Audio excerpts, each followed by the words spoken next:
Hi, welcome back to my garden. Last week I was talking about, amongst other things, the greedy world of YouTubing, and I linked a film of Ali Abdaal's, and in it he references an idea of a very well-respected writer, Morgan Housel, don't know, who wrote the book The Psychology of Money. And the idea that he's talking about is that you need to know when you have enough. And, well, that's a good question. How much is enough money? And perhaps, I haven't read the book, so I'm speculating here, but perhaps the idea is that you have enough when your needs are met. Money being something that in and of itself has no intrinsic value, it's a means of exchange. So when you can happily meet all your needs, and those might include saving as well as spending, you have enough money.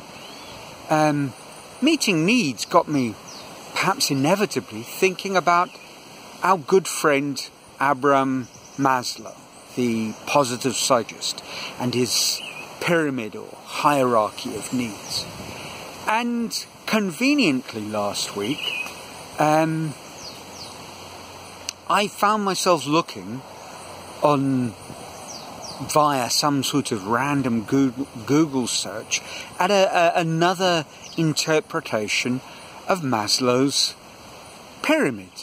It's funny how these things all link together.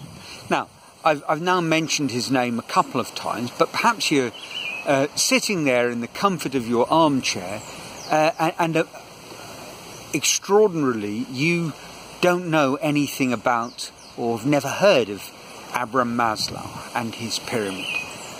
I suspect if you're watching my little films in the garden, you probably have heard of him, but I'm going to do a very, very brief summary of my interpretation, perhaps I should say misinterpretation, of his theories. Basically, he gave an idea that our needs form a sort of hierarchical pyramid.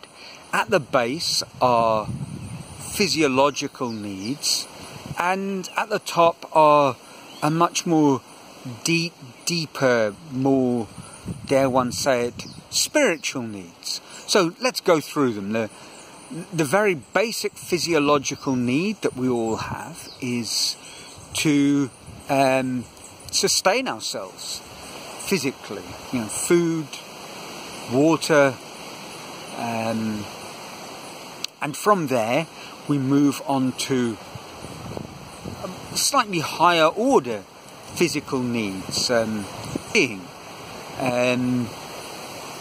security. So that might include things like being able to dress appropriately for the climate where we live, and having a roof over our heads, and having basic physical material possessions to enable us to function in the world, and to be safe. You know, this might be being able to, in the middle of the day when you go out, so physical needs like that. And then moving up the pyramid, there are psychological needs. We have the need to be loved, to have a sense of belonging, a sense of community, a family. Building on that, we have a need to feel valued and respected. And those are all base level physical and psychological needs. And in the piece that I read on the internet, they were talking about how these are essentially deficiency needs. They're things that we need to lack and provide for. If we go beyond those basic physical and psychological needs, we move into the territory of, I suppose, what might be called intellectual needs or mental needs. The need for intellectual growth and stimulation. The need, moving up to another level, for aesthetic satisfaction. I suppose the need to be creative. And then we get onto a deeper level still. The need to essentially realize ourselves. What Maslow called self-actualization. And that's a tricky sort of term to get your head around. I mean, what does he mean by self-actualization? I see it as being, becoming, and I don't want to say the person you are meant to be, because that implies some level of destiny, and I'm not sure I believe that. But to become a person that is fully in tune with your values and your aspirations, your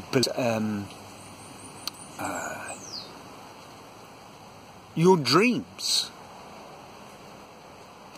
And when all those needs are met, there is one more level, this interpretation, and others I haven't seen it expressed explicitly, but there is one more level, and this is transcendence. What does that mean?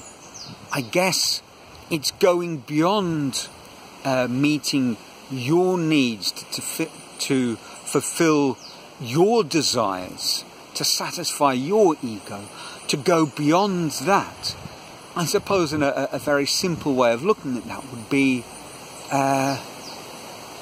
to do things that are selfless, acts of service in the purest sense, not service as a means to a personal, satisfying a personal goal or ambition, but service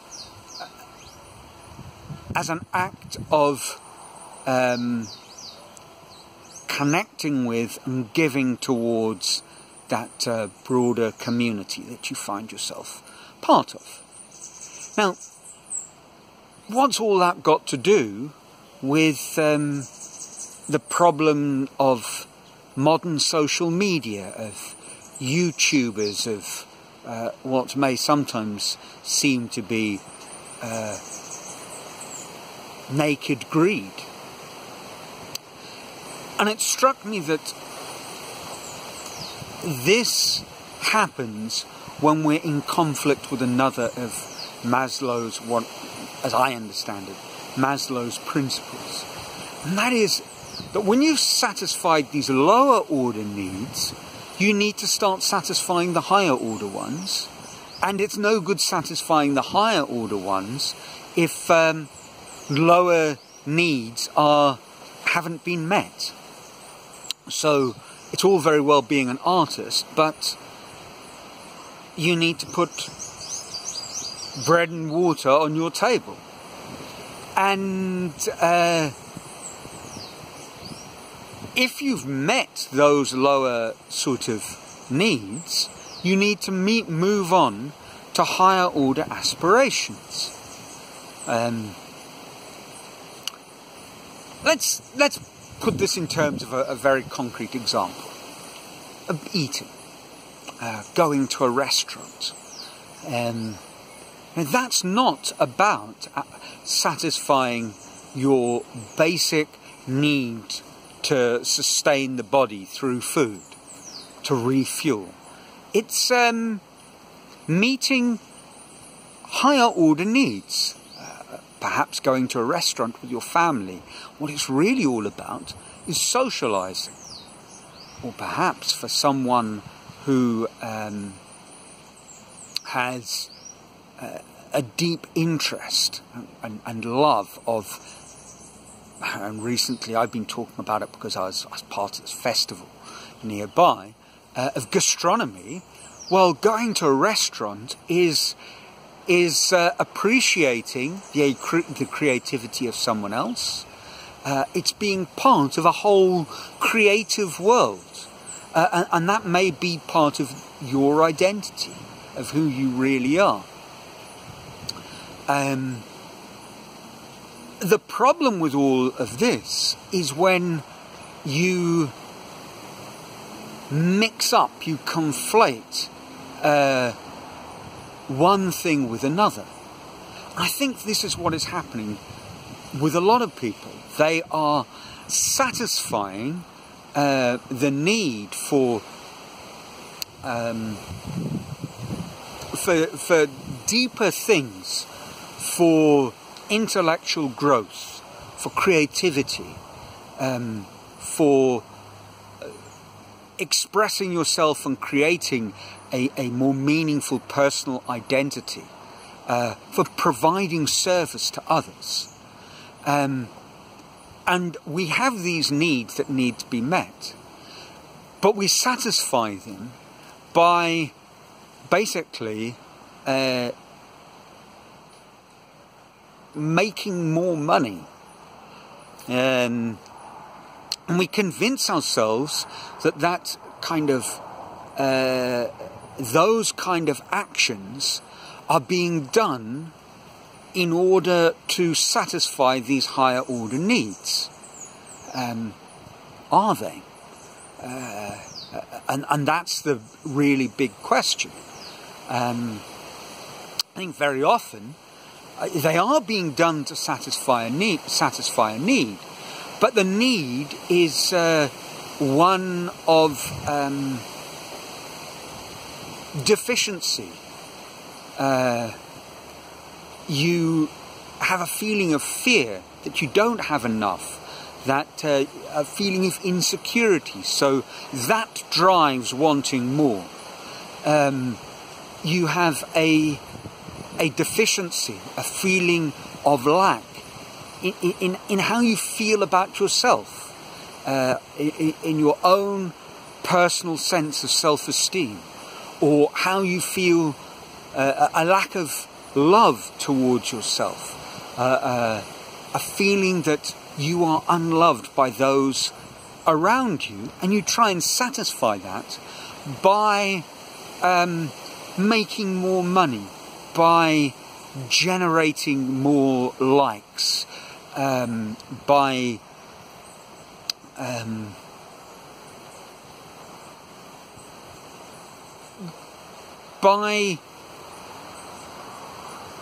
driving after a sort of never-ending cycle of validation through the thing that you're doing. And this is very, very problematic, because we don't realise we're doing it. We convince ourselves that we're doing something else, that we're providing service, or that we're being creative, when in fact we're not. And it's very difficult, because it is easy to convince ourselves that we're doing that, because media, advertising and all those good things have told us that we are, and we buy into that narrative. Well, this has taken a little longer to unfold, and it's perhaps something that I need to dig into a little more deeply, but that's it for this week. I'd be very interested to know what you think, if you feel I'm missing the point perhaps. So please let me know in the comments below, and until next week, I trust you're well, your lives are filled with joy, and from a sunny Brazil, ciao.